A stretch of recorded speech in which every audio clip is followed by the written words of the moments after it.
to get back to the fun stuff, something that wasn't so deep, right? This is my science fiction novel, Sikkiyn. And I'm going to read you the back cover blurb. It says, Captain Johan Larsen is in serious financial trouble. His ship, the Valkyrie, is decades old and falling apart. In a desperate ploy to get the funds he needs, he agrees to a risky but lucrative transport contract.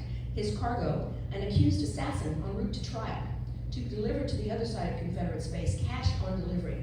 His money problems will be over once he delivers her alive to her destination, provided that the killers pursuing them don't succeed and that his passenger doesn't kill him herself. And then there's the fact that he's stupid enough to be falling in love with her, so maybe he's in more trouble, in more than just financial trouble. So that's the back word. So I'm gonna start in the middle of the action.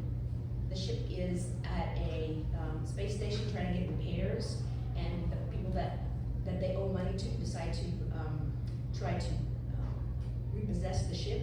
They're fighting off the people trying to repossess the ship.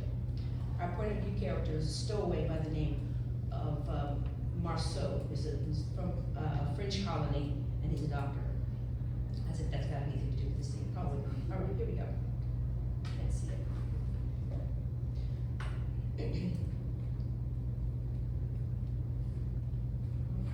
the right page here. Here we go. What are you guys doing in there? Demanded Captain Larsen from the speaker on the wall. And why is there a naked Bajiran in our cargo bay?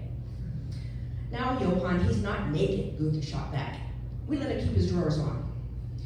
The Bajiran knew at once, at least enough English to tell when he was the topic of conversation, for he perked up at that exchange, raising his head from the deck. The Ragnaran brothers had just cuffed his wrists at first. Then they tied his legs together after he tried to get up and rush one of them for a weapon. He'd been lying in a pile of packing straw on the deck since then, looking perfectly comfortable, dressed in next to nothing in an ambient temperature that had Marceau tucking his hands into his armpits for warmth. Where's the last Bajiran? Asked the captain. We've got the 2 guys in the engine room under control for now, and we've knocked out 4 more up here. That leaves the 2 guards that were with you. Our other guard's in the corridor. He's awake and mobile, but he's got no sidearm, Fritz replied, his eyes cut to his brother. We've? He mouthed silently to Gunther with a disbelieving expression. Gunther's jaw dropped. Marceau studied both of them, puzzled.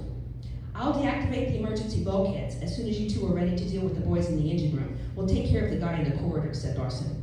There was a pause. Marceau finally caught what the twins had noticed. Who was this we? If you see our passenger, don't shoot. She's on our side. Passenger? Repeated Marceau. Gunther ignored him, pulled the laser pistol from his waistband, and stationed himself at the cargo bay door closest to the engine room with a grimly determined expression on his face. Fritz armed himself and joined his brother. Marceau found it prudent to hide behind a storage drum, his heart pounding at the brother's sudden change in demeanor. He'd just gotten used to being in the same room with the 2 enormously muscled men without feeling threatened, and here they were making like Uber Vikings again. From his hiding place, he heard Fritz say, Okay, Johan, we're ready when you are. The squealing protest of little-used hydraulic mechanisms set Marceau's teeth on edge. Seconds later, Marceau heard the twins rush the engine room. To his surprise, there was no gunfire. As the Ragnarans left one end of the cargo bay, Marceau heard the sound of running feet from the other end.